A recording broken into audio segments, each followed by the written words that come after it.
కీర్తించినట్లు, మన దేవుని కీర్తించినట్లు. ఆదివారం క్రైస్తవుడు ఏం చేయాలి? క్రైస్తవుడు అంటే క్రీస్తు నమ్మినటువంటి వాడు. క్రైస్తవుడు అంటే క్రీస్తును వెంబడించేవాడు, క్రీస్తును అనుసరించేటువంటి వారు, క్రీస్తును కలిగి ఉన్నవారు, యేసు క్రీస్తును దేవునిగా కొలిచేటువంటి వారు. హల్లెలూయా.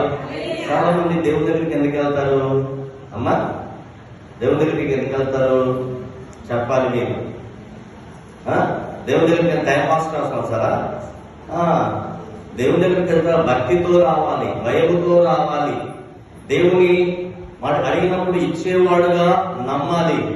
ఆయన అద్భుతాలు చేసే దేవుడు, ఆయన ఆశ్చర్య కార్యాలు చేసే దేవుడు, ఆయనే సత్యము జీవము మార్గమైన దేవుడు, ఆయనే మనకు పాప క్షమాపణను అనుగ్రహించే దేవుడు, ఆయనే నీ దోషములన్నిటినీ కుదుర్చేటువంటి దేవుడు, నీ సంకటములన్నిటినీ ఆయన మాన్పేటువంటి దేవుడు. అది ఏ విధమైన సంగతైనా కావచ్చు, అది ఏ విధమైన రోదన కావచ్చు, అవి ఏ విధమైన దుఃఖమైనా కావచ్చు.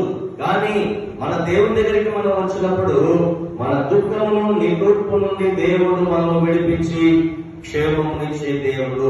దేవునికి స్తోత్రం. హల్లెలూయా. పిల్లలు ఎప్పుడైతే ఇష్టలాడుకుంటున్నప్పుడు చూడమ్మా, కనిపెట్టాలి. దేవునికి మహిమ కలుగును గాక. హల్లెలూయా. నా ప్రాణము ఏమంటున్నాడు భక్తుడు కీర్తన? నా ప్రాణము మౌనముగా ఉండక నిన్ను కీర్తించున్నట్లు నా అంతరాత్మను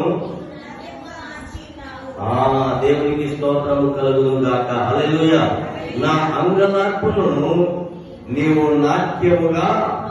మన దేవుడు అంటే నాట్యం అంటే చాలా మందికి ఇష్టం.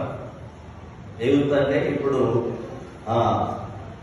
యూత్ చాలా మంది ఏం చేస్తారు? పండగలు వస్తే డీజేలు పెట్టుకొని నాట్యం చేస్తారు. నాట్యం అంటే డ్యాన్స్. హల్లెలూయా.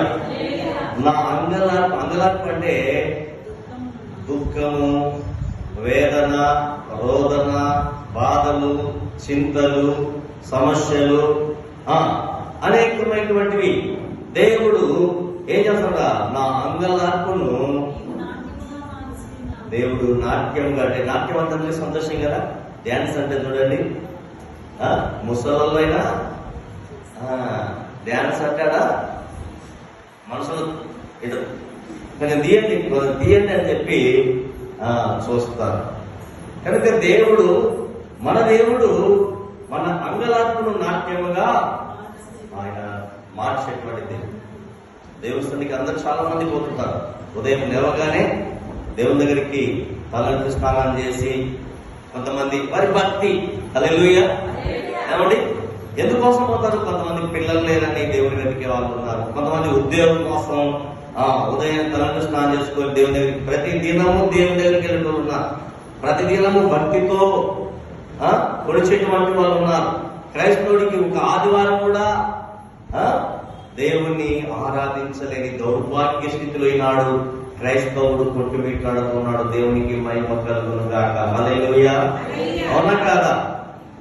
వర్షం వచ్చిందంటే ఫంక్షన్ లాభం, వర్షం వచ్చిందంటే ప్రయాణ లాభం, వర్షం వచ్చిందంటే తినడము లాభం. కానీ వర్షం వచ్చిందంటే ప్రార్థన. వర్షం వస్తున్నాయి కాదు, ఏడొస్తున్నాయి కాదు. మరి దేవుడు నీ దగ్గరికి ఎట్లా వస్తాడు? ఆయన నిన్ను దీవించాలన్నా వద్దా? ఆయన నిన్ను ఆస్వాదించాలన్నా వద్దా? ఆయన నిన్ను బలపరచాలన్నా వద్దా? ఆయన నీ మీద తన కృపను పంచాలన్నా వద్దా? దేవుని దయ నీకు ఉండాలన్నా వద్దా? దేవునికి స్తోత్రము కలుగును గాక. హల్లెలూయా. ఎవరి మీద ఉంటుంది దేవుని దయ? ఆయనకు భయపడే వారి మీద ఉంటుంది. దేవుని భయము ఇదే చూస్తాడు నీ భక్తిని. దేవునికి మహిమ కలుగును గాక. హల్లెలూయా. ఈ 30వ కీర్తనను మన వదిలినటువంటి మన యోగయ్య గారు మనకు వివరిస్తున్నారు. దేవుని